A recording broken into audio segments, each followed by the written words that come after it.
नमस्कार, मैं निशांत कुमार। आप सभी आदमी को आपके अपने YouTube परिवार निशांत कुमार स्टडी सेंटर में बहुत बहुत स्वागत है।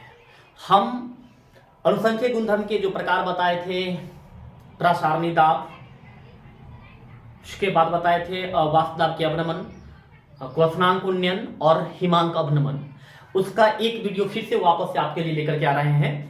उस टॉपिक का नाम क्या है? प्रासरण और प्रासारणी दाब। ये बात हम आपको पिछले वीडियो में भी बताए होंगे कि प्रासारणी दाब को समझने से पहले हमें प्रासरण को समझना पड़ता है ना। देखिए, प्रासरण समझने के लिए क्या करना है, ज्यादा कोई विशेष बात नहीं है, एकदम इजी कंसेप्ट है प्रासरण, है ना। पहले हम लोग प्रासरण पर बात करेंगे, फिर प्रासारणी दाब पर चर्चा करेंगे, ठीक।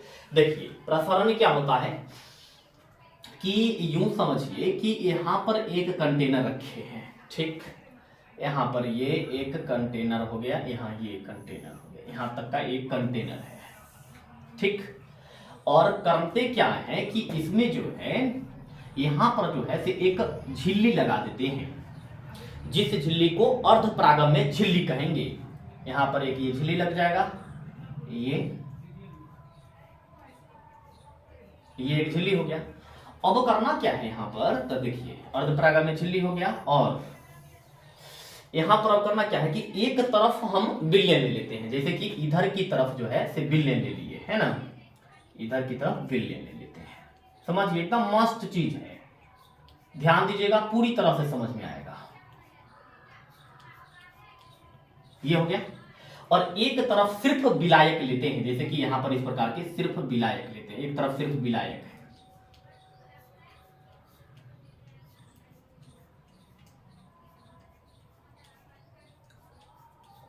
अब ये बिल्लियन है, तो बिल्लियन में बिल्ले और विलायक दोनों होंगे। तो देखिए यहां पर क्या करते हैं कि विलायक के कण को जो है, ये विलायक है, बिल्ले के कण को यहां पर ये गोलाकार से हम दर्शा रहे हैं ताकि आपको समझ में आ जाए। ये विलायक है ना, सॉरी, बिल्ले के कण मौजूद है इनमें। अब इससे ये पता आपको चल जाएगा कि ये जो है ये बिल्लियन है, और ये क्या है आपके पास, विलायक है, शुद्ध विलायक है। दैट मीन्स कि यहां पर जो है ये जो रेफर्स कर रहा है, ये क्या रेफर कर रहा है, विलेन को रेफर कर रहा है। दैट मींस कि ये विलेन है ना, ये विलेन हो गया, जिसको सॉल्यूशन बोलते हैं। यहां पर लिख देते हैं सॉल्यूशन हो गया। और दूसरी नंबर बात देखिएगा, तो यहां पर जो ये डॉटेड डॉटेड लाइन जो दिखाई दे रहा है आपको, तो यहां पर इस प्रकार की जो लाइनिंग होगी, इस प्रकार की लाइनिंग को हम लोग विलायक कहेंगे। ये विलायक हो गया है। पिछले वीडियो में भी इसकी चर्चा की है। विलायक को हम लोग सॉल्वेंट बोलते हैं, तो ये सॉल्वेंट हो गया, है ना। उसके बाद जो है तो देखिएगा, तो यहां पर जो ये गोलाकार दिखाई दे रहा है, ये गोलाकार जो है ये क्या है, तो विल्ले है। और इसे विल्ले को हम लोग इंग्लिश में सॉल्यूट बोलते हैं। ये सॉल्यूट हो गया, ठीक। समझिए प्रासरण कैसे होता है वो हम आपको बता रहे हैं, है ना। ये प्रासरण की चर्चा चल रही है अभी। प्रासरण है, इसको प्रासरण बोलते हैं। और प्रासरण को इंग्लिश में ऑस्मोसिस बोलते हैं, ऑस्मोसिस बोलते हैं। तो हम लोग इसकी चर्चा कर रहे हैं, प्रासरण की चर्चा कर रहे हैं।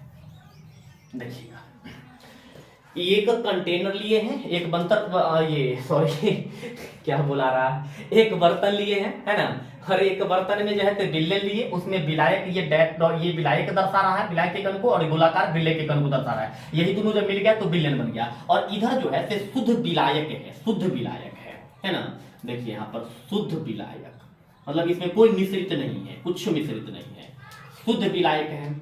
अब यदि आप पीछे वाला कॉन्सेप्ट आपको याद होगा वाष्प दाब के बारे में, तो हम आपको बताए थे क्या कि शुद्ध विलायक का वाष्प दाब हमेशा बिल्लन के वाष्प दाब से क्या होता है, ज्यादा होता है, समझे ना।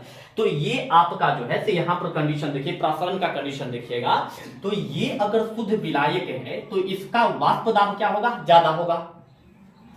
और यहां पर ये विलेन है तो इसके वाष्प दाब क्या होंगे, कम होंगे। तो इनके वाष्प दाब कम है और इनके वाष्प दाब क्या है, ज्यादा है। तो क्या होगा कि इधर से जो है से विलायक के अणु क्या होगा, अर्ध परागम्य की झिल्ली को पार करके विलेन की तरफ जाने लगेंगे। और यह प्रक्रिया तब तक होती रहेगी जब तक कि दोनों तरफ का प्रासारणी दाब बराबर नहीं हो जाता है। तो प्रासारणी दाब तो आप पढ़े ही नहीं है, तो ये जो है से शुद्ध विलायक है। समझ आ रहा है बात। तो देखिए डेफिनेशन हम आपको एक बार फिर से बता देते हैं कि ये एक कंटेनर है, इसमें एक विलेन लिए, इधर शुद्ध विलायक लिए।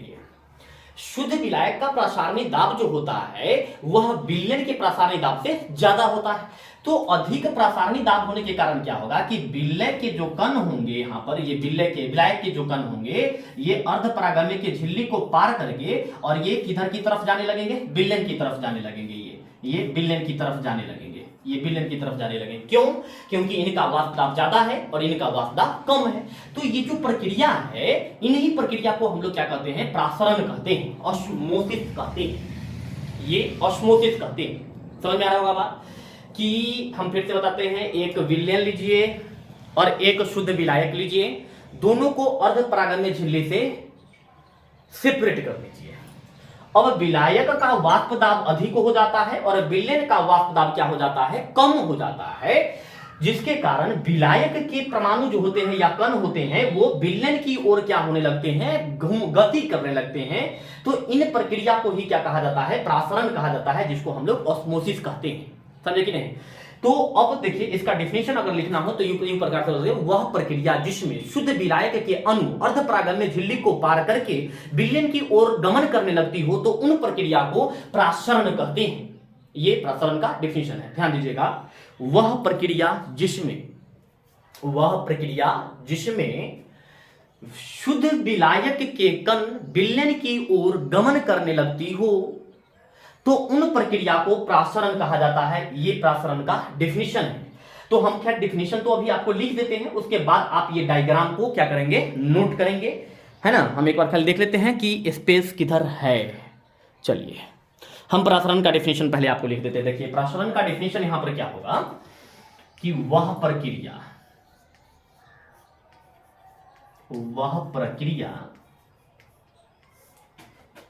जिसमें शुद्ध विलायक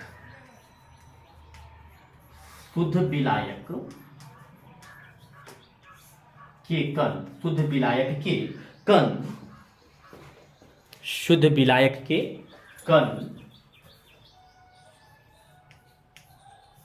अर्धपरागम्य झिल्ली को पार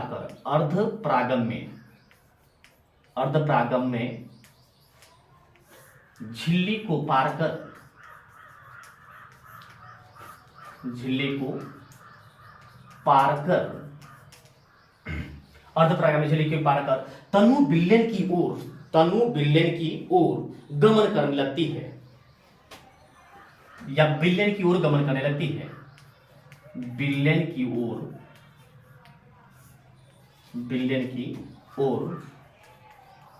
गमन करने लगती है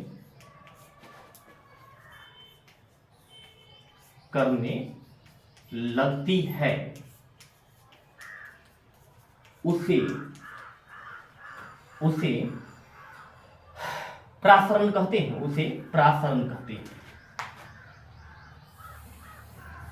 उसे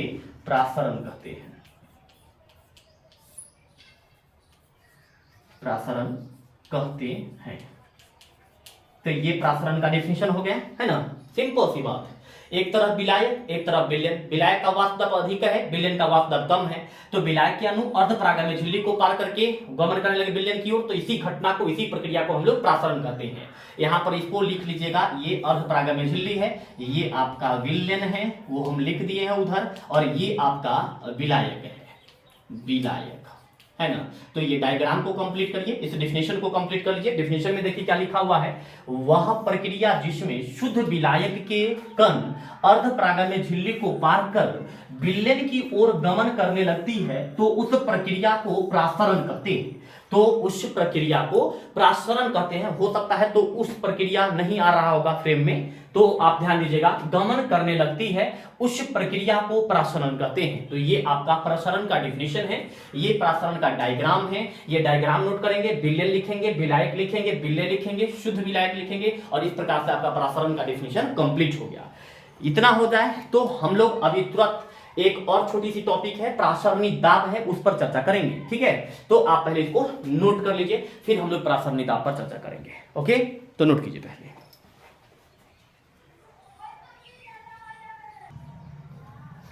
तो ये आपका प्रसरण हो गया, आप इसका स्क्रीनशॉट ले सकते हैं, है ना। उसके बाद इसको देख सकते हैं। हम आपको एक बार फिर से बोलेंगे कि आप हमारे चैनल से यदि जुड़ते हैं तो आपको एग्जाम की तैयारी के साथ साथ पढ़ने के साथ साथ एग्जाम की तैयारी करने का भी बेहतर मौका मिलेगा। This is the best chemistry channels, मतलब केमिस्ट्री की क्लास का ये सबसे बेस्ट चैनल है आपके लिए, जो फ्री ऑफ कॉस्ट आपको केमिस्ट्री का हर टॉपिक प्रोवाइड कर रही है और आगे भी करेगी। डेट मीन्स पूरे फुल केमिस्ट्री को कवर करेंगे, बस आप लोगों का प्यार मिलते रहना चाहिए, है ना। अब देखिए हम लोग प्रासारणी दाब पर चर्चा करेंगे, तो इस चीज को हम मिटा देते हैं या फिर आप एक बार और पीछे करके देख लीजिए या दोबारा देख लीजिएगा, तो ऐसा आपको याद होगा कि आप दूसरे को पढ़ा सकते हैं, इतना तो तय है, समझे ना। तो इस चीज को जो है से आप देखिएगा। अब हम लोग प्रासारण दाब पर बात करेंगे, या फिर प्रासारणी दाब भी बोल सकते हो उसको, प्रासारणी दाब।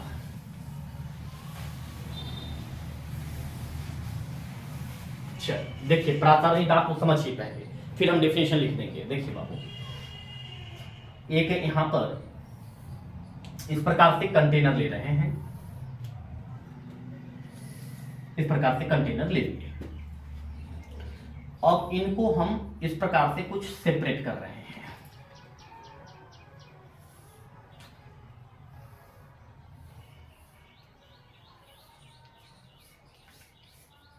इन प्रकार से इनको इस प्रकार से सेपरेट कर दिए। अब क्या है कि यहां पर अर्धपरागम्य झिल्ली लगा देते हैं। अर्धपरागम्य झिल्ली क्या है उस पर हम चर्चा करेंगे।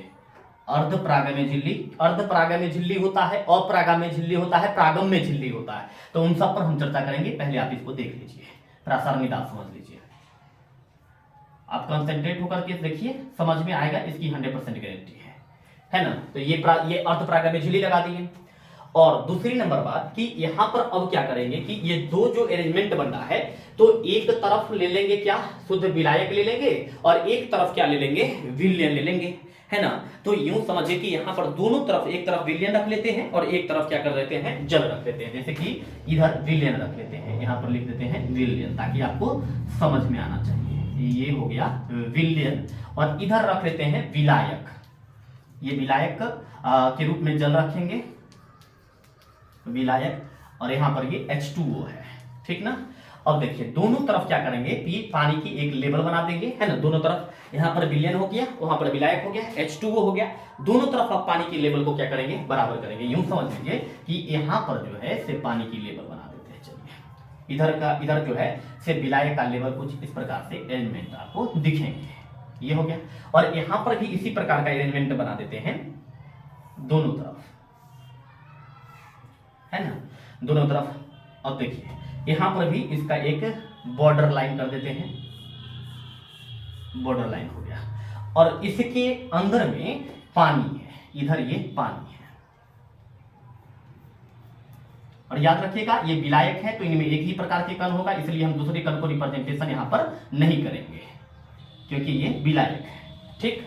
और इधर अगर देखिएगा तो इधर भी जो है से हम आपको बताते हैं, इधर विलयन है, तो मान लीजिए कि विलयन के कण को इन प्रकार से जो है रिप्रेजेंटेशन करेंगे। यहां पर ये देखिए,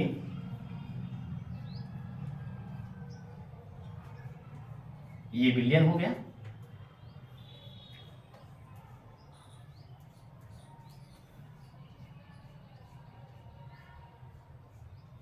है ना। अब देखिए ये विलायक हो गया, ये विलयन हो गया, दोनों को सेपरेट किए हुए हैं किससे, तो अर्धपरागम्य झिल्ली से सेपरेट किए हुए। इधर लिख देते हैं विलायक पर कट गया है, थोड़ा सा ध्यान दीजिएगा।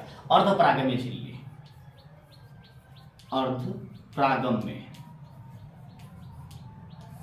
में झिल्ली, अर्धपरागम्य झिल्ली को यूं समझिए अभी कि विलायक के कण पास कर सकते हैं लेकिन बिल्ले के कण पास नहीं कर सकते हैं, उस प्रकार की झिल्ली को अर्धपरागम्य झिल्ली कहते हैं। मतलब कि वह झिल्ली जिससे विलायक के कण प्रवेश कर सकते हैं लेकिन बिल्ले के कण प्रवेश नहीं कर सकते हैं, तो उन प्रकार की झिल्ली को अर्धपरागम्य झिल्ली कहते हैं। और इस तरफ जो हम लोग इस अर्धपरागम्य झिल्ली की इस तरफ जो लिए हैं, ये है विलायक, ये है विलायक, और इधर जो हम लोग लिए हैं ये है विलयन। समझ में आ रहा होगा अभी तक बात कि एक कंसेंट्रेशन, एक बर्तन लिए, एक तरफ विलायक लिए हैं, एक तरफ विलयन लिए हैं, दोनों को सेपरेट किए हुए हैं अर्धपरागम्य झिल्ली से। अब क्या होगा कि आप इस बात को भली भांति जानते हैं, समझ लीजिए कि यहां पर एक वेटर लगा देते हैं ताकि हमें इसका वेट प्रसारणी दाब जैसे ही इसका बढ़ेगा तो ये ऊपर की तरफ उठेगा, है ना, ये ऊपर की तरफ उठेगा। अब स्वाभाविक सी बात है, आप सोचिए यहां पर कि इसमें होगा क्या, देखिए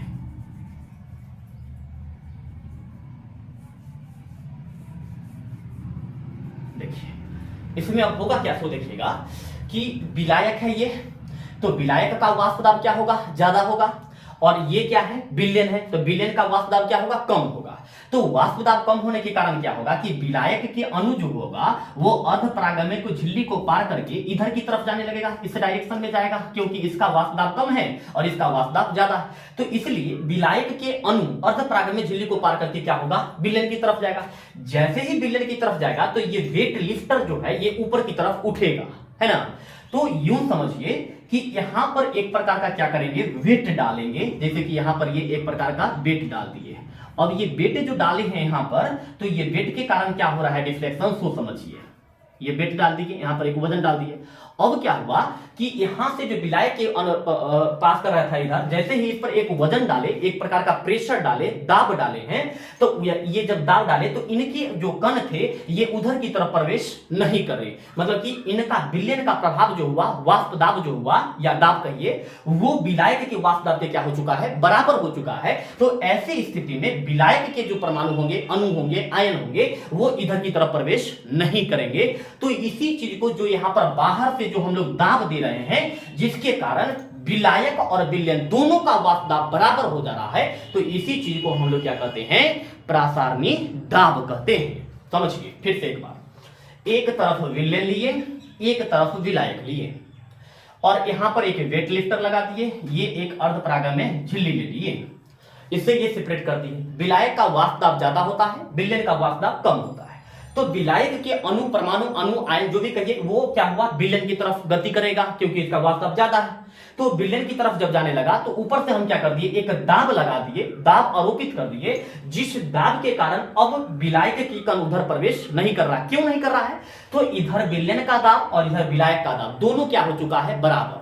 तो जो बाहर से दाब आरोपित किए, जिसके कारण ये दोनों बराबर हो गया है, तो उन बाह्य दाब को हम लोग क्या कहते हैं, प्रासारणी दाब कहते हैं। प्रासारणी दाब, जिसको ऑस्मोटिक प्रेशर बोलते हैं। देखिए प्रासारणी दाब, प्रासारणी दाब, है ना, जिसको हम लोग कहते हैं osmotic pressure, osmotic pressure, osmotic pressure हो गया। अब यदि इसका डिफिनीशन की बात यदि आएगा तो डिफिनीशन भी बड़ा बेहतरीन तरीके से हम लोग लिख सकते हैं। कैसे डिफिनीशन होगा, तो देखिए क्या बताएं, क्या लिखेंगे कि विलयन पर आरोपित वह दाब, ध्यान दीजिएगा, विलयन पर आरोपित वह दाब जिससे विलयन और विलायक का वाष्प दाब बराबर हो जाए, तो उन दाब को क्या कहा जाता है, प्रासारणी दाब कहा जाता है। मतलब विलयन पर आरोपित वह दाब जिससे विलयन और विलायक दोनों के वाष्प दाब समान हो जाए, बराबर हो जाए, तो उन प्रकार के दाब को हम लोग क्या कहते हैं, प्रासारणी दाब कहते हैं, जिसको ऑस्मोटिक प्रेशर कहा जाता है। समझे ना। तो इनका डिफिनीशन अगर लिखना चाहेंगे तो इनका डिफिनीशन आप इस प्रकार से लिख सकते हैं, इधर हम इरेज कर देते, इतना दूर में हम लिख देते हैं, फिर नोट कर लीजिएगा आप, या फिर स्क्रीनशॉट ले लीजिएगा। इधर हम डिफिनीशन बगल में लिख देते हैं। देखिए है क्या, क्या कंडीशन है कि विलयन पर आरोपित वह बाह्य दाब, तो यहां पर लिख देंगे, यहां पर आंसर में लिखेंगे क्या, देखिएगा, विलयन पर आरोपित, विलयन पर आरोपित वह दाब, विलयन पर आरोपित वह दाब जिससे, जिससे क्या हो जाए, बोलिए, जिससे विलयन और विलायक, जिससे विलयन और विलायक, जिससे विलयन और विलायक दोनों के वाष्प दाब बराबर हो जाए, या दोनों के दाब बराबर हो जाए, दाब बराबर हो जाए, वासना भी लिख सकते हैं, बराबर हो जाए,